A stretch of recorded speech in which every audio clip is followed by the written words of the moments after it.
So I was cruising through Truth Social, Lie Social, terrible lies, all the time, the lies and the propaganda, and watching the things that he reposts.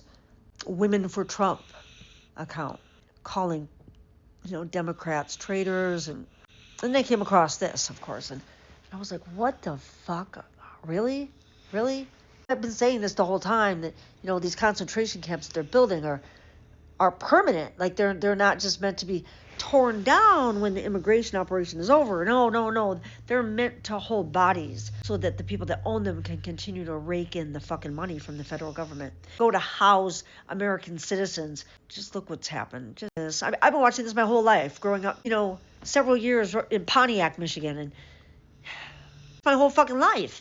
And then going into being institutionalized at such a young age that I couldn't really overcome it. And I ended up in prison too, and institutionalized more, because when people go to prison, the officers have to dehumanize them. It just comes with the job, I guess, and then it kind of dehumanizes the officers at the same time. I mean, that's the psychology of it.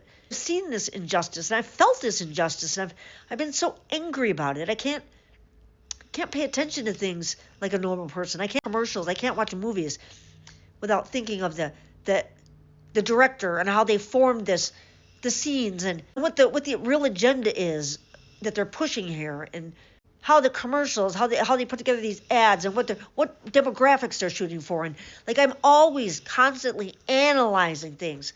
Can't just enjoy it for entertainment.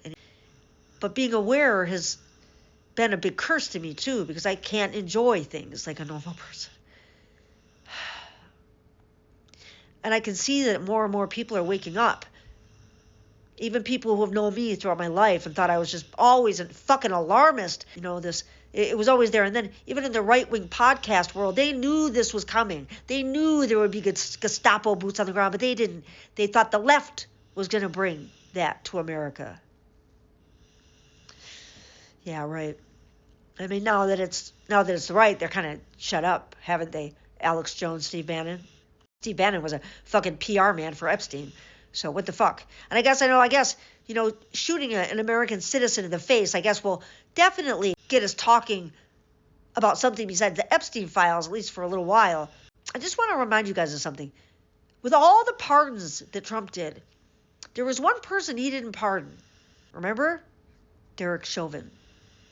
Of all the people who were actually guilty of their crimes that he had sympathy for, the worst tragedy, besides COVID, of Trump's term were the George Floyd riots. And the murder of George Floyd. And the trauma that we all went through by watching that video. Over and over, most of us, we saw it. That kind of thing imprints on you. And I'm glad that it does, because this is what our black and brown brothers have been dealing with their whole lives for generations, right? Like, it's time for the white population in this country to realize what's happening. Do we have time? Can our sorrow be enough that we say no more? Can our anger, can our outrage, our knowledge that this won't stop with Renee Cole Good? It won't. And will this officer ever get justice? I believe he will.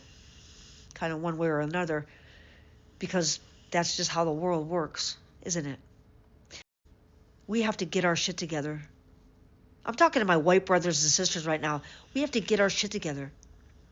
Do you see what's happening? How you felt when you watched that video and saw it over and over again. And also, I heard somebody standing next to her wife, screaming, "You killed my wife." And yet all the memorial things and the interviews with her family, her wife is whitewashed from the whole thing.